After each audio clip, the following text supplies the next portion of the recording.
All right, everyone, welcome to YouTube. If you're listening on the podcast, welcome there as well. Like I said, this is a special one that I'm just randomly jumping on and live today. I wasn't supposed to be doing another live till Thursday. By the way, if you're watching this Thursday, what is that, May 1st?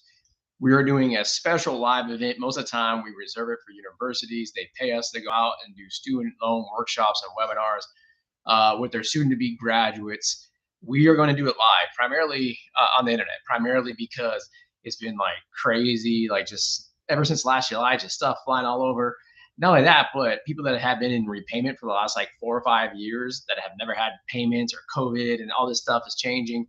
So basically, we are about to graduate or graduated in the last 5 years. Thursday evening, literally going through an entire student loan repayment. I guess you could call it workshop, but we're going to do it live so you can ask questions right on the internet. So be sure to show up to that. It's going to be a good one. So the reason why I'm jumping on today is because the House committee released its student loan information, and I'm just seeing stuff all over the internet.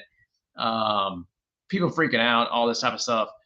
Um, it's not law yet. So those of you that have been following this podcast or this channel for a long time, you'll hear me all the time, or I get DMs all the time saying like, "Hey, this thing came out. What are your thoughts on it?" And I always say, I don't really care until it becomes law, right? That's what I always say. But I did feel with all the stuff going on recently, the misinformation all over the internet, that it's like, hey, let's like jump on it and actually talk about this plan because even though it's got a long way to go to become law, it might actually become law. There's some stuff in there. So let's take a look at it because there's also some really good stuff in this as well. So I'm hoping that some of the stuff actually survives, if not all of it. And the first thing that I want to say when it comes to PSLF or when it comes to IBR or anything like that, you guys don't have to do anything. Like this has nothing to do with anything that you're on. And like I said last week on the live chat, when I said, my outlook is that the Trump administration is not going to do anything. I'm talking about people that are already in repayment, and that's pretty much was verified by this today. It seems like anybody that's already in repayment and IBR, none of this stuff is going to apply to you. It's like it's exactly what I said last week. They're not going to retroactively do stuff to people that are already in repayment. However, it's still good to know this because you might actually turn around and be like, hey, I'm already in repayment, but if I can go on these plans, it might actually be a really good benefit for you.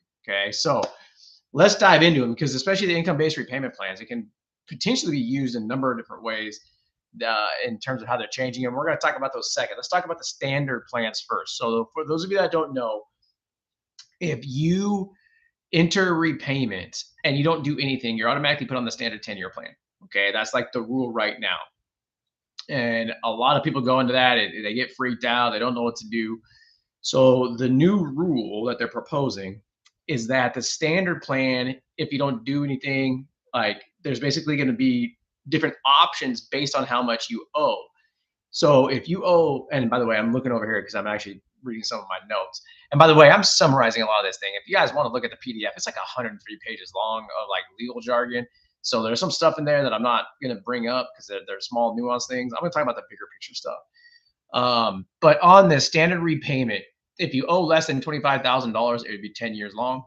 If you owe 25,000 to 50,000, 15 years long. 50,000 up to 100,000, 20 years long.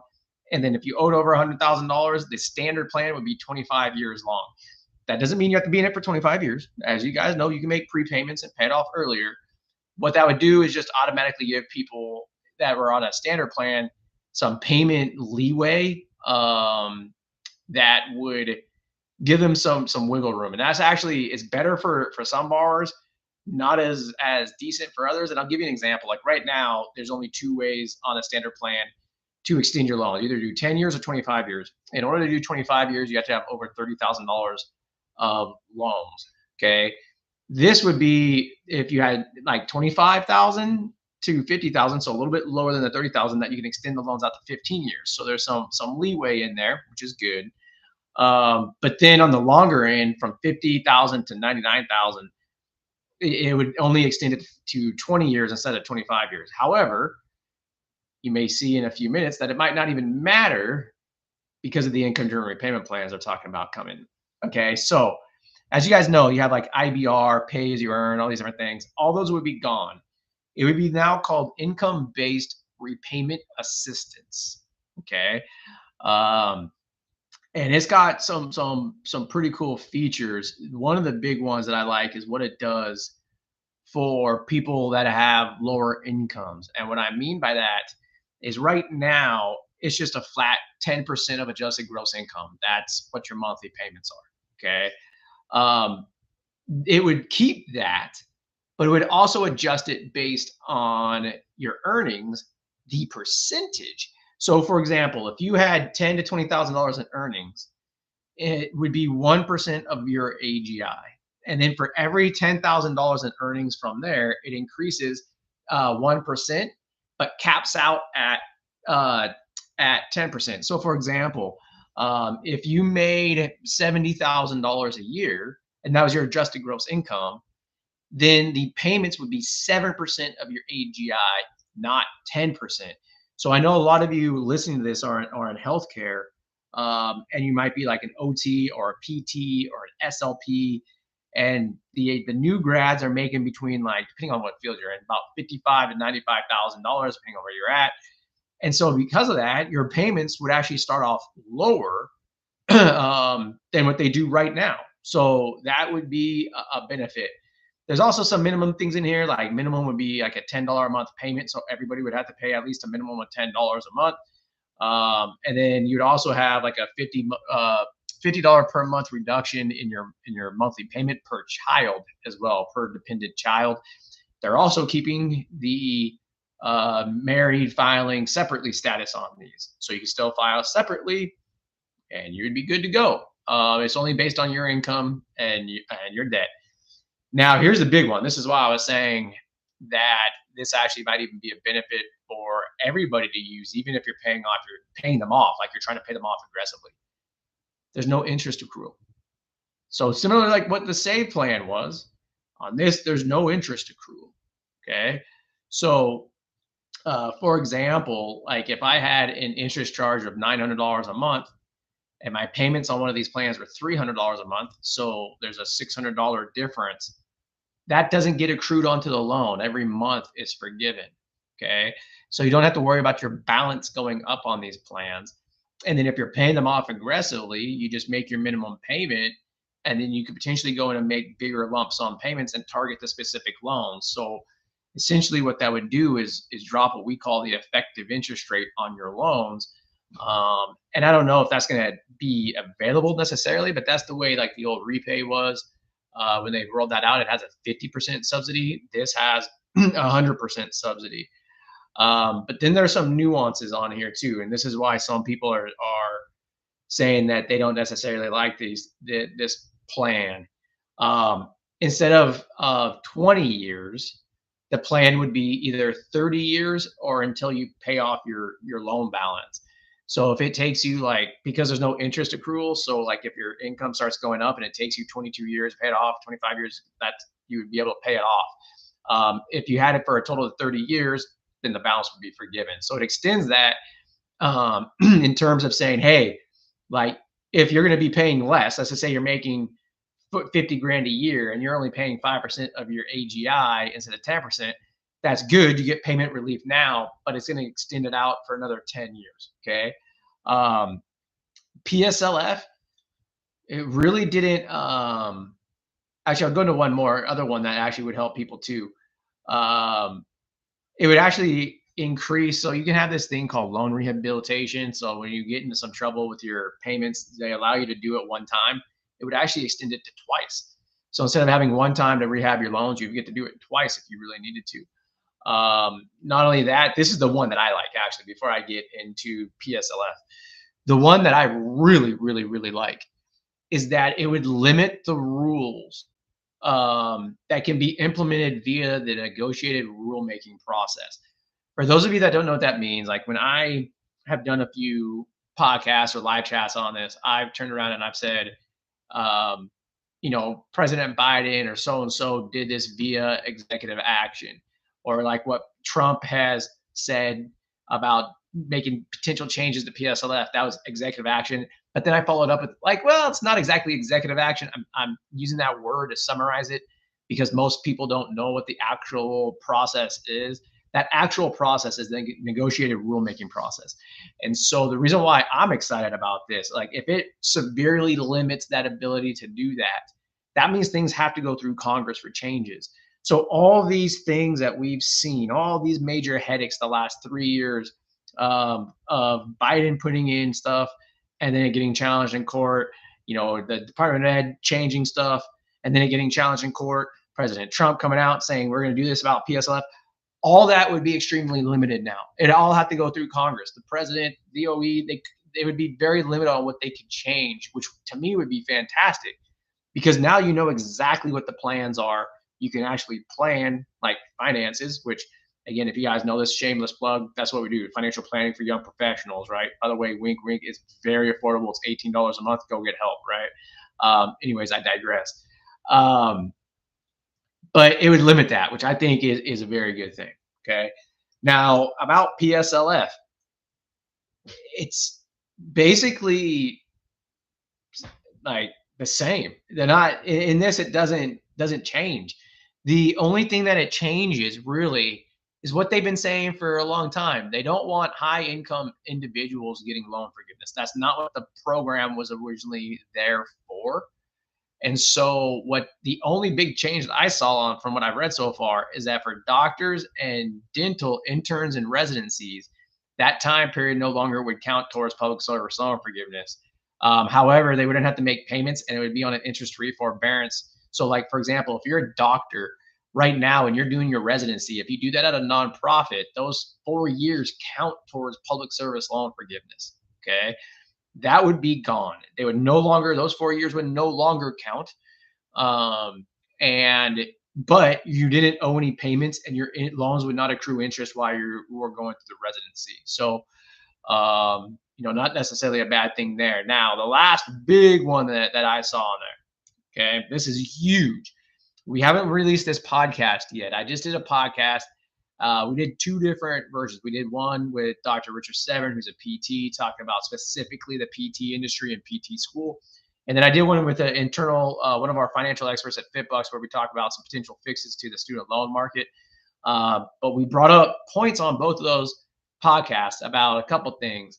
And one of the ones that Dr. Severn brought up was how, at least in the PT industry, the price of tuition for public universities has not gone up that much. As private universities have been really driving up an increase, but also that they've had a hard time filling seats and all that type of stuff. And he had discussed how, especially over the last like 8 years, there's been this massive increase in private institutions offering graduate programs. So like OTD programs, even master's in OT programs, DPT programs, PA programs. And internally within academia, they call it the cash grab because it was just, hey, put it out there. We're going to get the audience. We can get the federal loans. Well, this new rule would cap everything that you could take.